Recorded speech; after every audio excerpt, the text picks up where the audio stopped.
Hi, welcome to News English class. I'm your instructor, Dr. Ye. This MOOCS aims at helping you previewing essential course materials prior to your attendance at the classroom. Please spend sufficient time getting yourself acquainted with the contents provided. In the first episode of our News English session, I will begin with a brief introduction of News English to provide the most basic and essential understanding in the way we approach news. This introduction is divided into two important parts. First, I'm going to talk about what newsworthiness means, that is, what makes a news article worthy to read. Second, I'm going to introduce different sections in a newspaper. First, with regards to newsworthiness, I suppose it is essential to ask ourselves, is this article worth reading? Why is it important to us?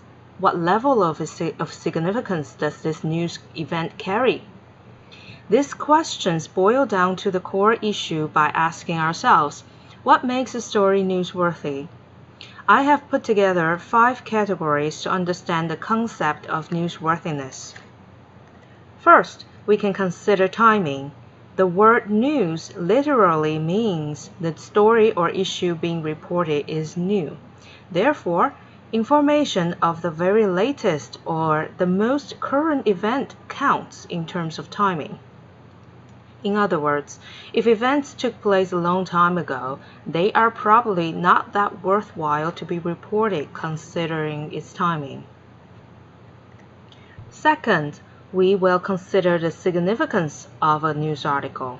That means the number of people being influenced or affected by the event being reported, or the importance of the news to the international relations or to the magnitude of that event. If it is significant, then it may be a newsworthy story accordingly. Third, we have to also consider the proximity of an event that took place. For example, if there are 2 similar accidents took place in Tainan and in Taipei, we may pay more attention to follow up on what happened in Tainan simply because its location is closer to us. However, geographical distance is not the only measure we have to the category of proximity. We can also consider the matter in its cultural terms.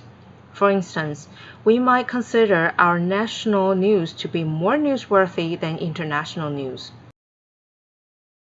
Fourth, we may consider the prominence of the news. That is to say, if the subject of the news coverage involves celebrities, politicians, or royalties, then perhaps they are more newsworthy simply because they are famous individuals.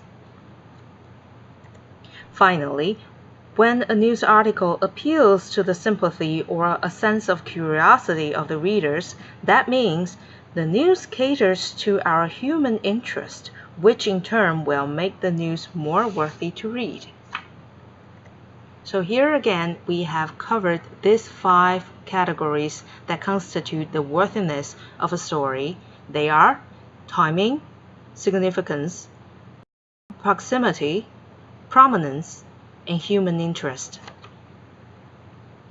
Now, I will move on to the second part to introduce different sections in the newspaper.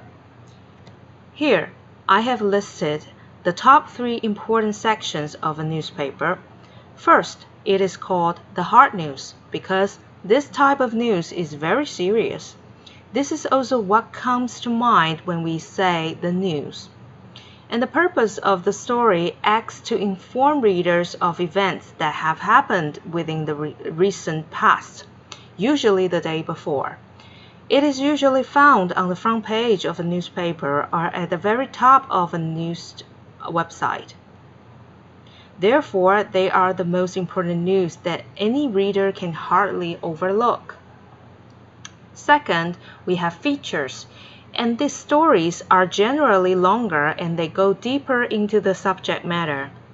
They may seek to emotionally affect the readers by explaining the news further, or offering perspectives and insights. In a sense, it is similar to hard news because they both serve to inform readers of a news event. But unlike hard news, features contain more detail as suggested before. Third, it is important to introduce to you the editorial or op-ed section. Unlike hard news and features that serve only to inform readers of what happened as facts, articles in the op-ed section doesn't just inform readers about an event, but more crucially, they make their interpretations or provide a particular viewpoint of an event. Therefore, you may expect a particular angle that this particular section uniquely provides. For example, an opinion article doesn't just report a politician's speech, but it will evaluate the speech and direct it into a positive or a negative way.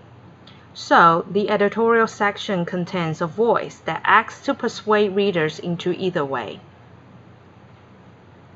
Certainly, there are a good variety of different sections in the newspaper, such as the sections on sports, finance or business, science, health, entertainment, technology, travel, international news, education, or weather. Obituaries are more commonly seen in Western newspapers that disclose who have passed away. Last but not least, there are classified ads. So here we see a wide range of different sections that may appear in a newspaper, but you can expect that the list may go beyond what we have included here. Now we have reached the end of this episode on the introduction of News English, and I hope you have fully understood the contents provided here. Please also remember to complete the online test for this session before the deadline. I look forward to seeing you in class for further